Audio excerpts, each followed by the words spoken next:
Hello everyone, welcome to my channel maths by Mayank.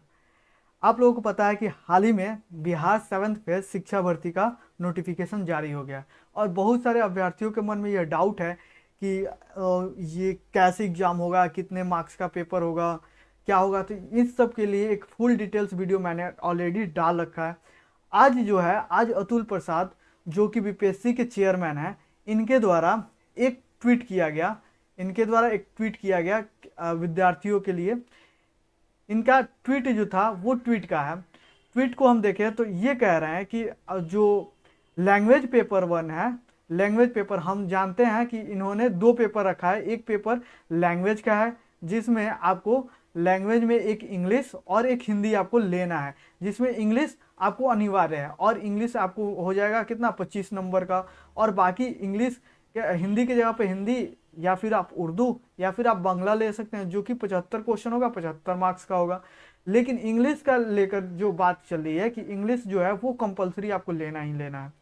और यहाँ पे कह रहा है कि जो इनका ट्वीट देखें तो ये कह रहे हैं कि जो लैंग्वेज पेपर है वो केवल क्या है, क्वालिफाइड नेचर का है और इसमें टोटल 30 मार्क्स चाहिए पास करने के लिए, मतलब 30% आपको पास करना है। कोई भी सेपरेट मार्क्स मार्क्स आपको नहीं लाना है इंग्लिश के लिए।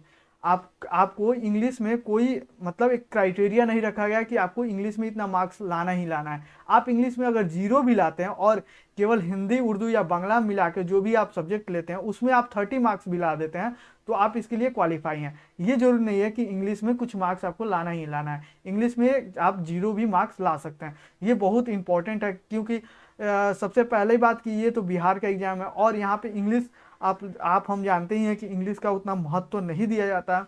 कोई बहुत ऐसे अभ्यर्थी हैं जो जिनको इंग्लिश ना के बराबर आता है, लेकिन आप कुछ ना कुछ इंग्लिश पढ़िएगा जरूर, क्योंकि ये आपका बोनस पॉइंट होगा। 30 मार्क्स तो आपको लाना ही लाना है, ये आपको बोनस पॉइंट होगा। तो पहला इनका जो ट्वीट था, इसका पहला पहला जो खुशखबरी था यही था कि 30 मार्क्स में आपको इंग्लिश के लिए जीरो मार्क्स भी आप लाते हैं तो आप क्वालिफाई होंगे। बस आपको 30 मार्क्स लाना है, मतलब कि जब लैंग्वेज का पेपर 100 नंबर का है तो इसमें आपको सिर्फ 30 मार्क्स लाना है। अब आप या तो इसमें इंग्लिश में लाएं या फिर हिंदी उर्दू या बंगला, ये तीनों मतलब ये दोनों मिलाकर आपको 30 मार्क्स आना चाहिए। ठीक है। दूसरा, आपको एक और बहुत बड़ी खुशखबरी हो रही निकल के आई है, ताकि बहुत अभ्यर्थियों का ये मांग था कि जो क्वालिफाई नेचर का पेपर है उसमें निगेटिव मार्किंग ना रखा जाए। तो इन्होंने ये भी बताया है कि नो निगेटिव मार्किंग, मतलब कोई निगेटिव मार्किंग नहीं रहेगा इन लैंग्वेज पेपर।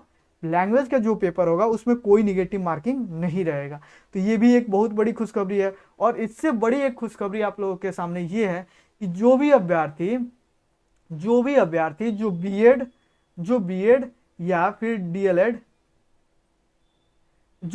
डीएलएड जो भी अभ्यर्थी जो 2021 और 23 के हैं, कितने 21 और 23 के हैं, जो भी अभ्यर्थी हैं जिन्होंने अपियरिंग में अपना सीटेट क्लियर कर लिया है लेकिन अभी तक उनका बीएड या डीएलएड का सेकेंड ईयर का एग्जाम कंप्लीट नहीं हुआ है, उनके लिए ये खुशखबरी है कि जो cut off date for eligibility will be 1/8/2023, मतलब कि 1 अगस्त 2023 तक आपका रिजल्ट आ जाना चाहिए। अगर आप बीएड और डीएलएड में आप अभी अपियरिंग में है, सेकेंड ईयर चल रहा है, तो आपका जो रिजल्ट होगा वो 1 अगस्त 2023 तक आ जाना चाहिए एज पर रूल के हिसाब से। अगर आपका आ जाता है तो आप बीपीएससी द्वारा कंडक्ट किए जा रहे हैं 7th फेज के लिए आप एलिजिबल हो जाएंगे। ठीक है। और आप अगर एलिजिबल हो गए, आप एग्जाम देंगे, पास हो जाएंगे तो आपको जॉब दिया जाएगा। ठीक, तो ये एक बहुत बड़ी खुशखबरी है। और निगेटिव मार्किंग और ये जो बीएड डीएलएड के लिए है तो ये एक बहुत बड़ी खुशखबरी निकल के आई है।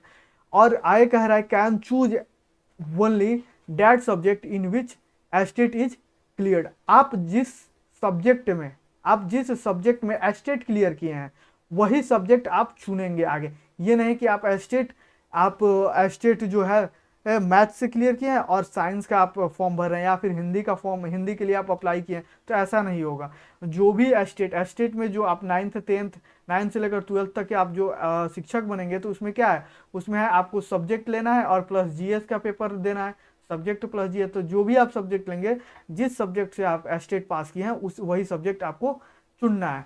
ठीक है। तो मतलब इनके ट्वीट से ये हम लोगों को पता लगा कि सबसे ज़्यादा अगर इंफॉर्मेशन जो यूजफुल है वो दो ही इंफॉर्मेशन ज़्यादा यूजफुल है। एक तो जो भी लैंग्वेज का पेपर है उसमें पासिंग मार्क्स नहीं होगा, उस पासिंग मार्क्स लाना है 30% या फिर 30 नंबर, और उसमें निगेटिव मार्किंग नहीं होगा।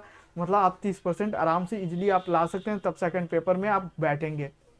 दूसरा है कि आपका रिजल्ट बीएड और डीएलएड का रिजल्ट 1 अगस्त 2023 तक क्लियर हो जाना चाहिए। ठीक है, तो यही बस इंफॉर्मेशन था।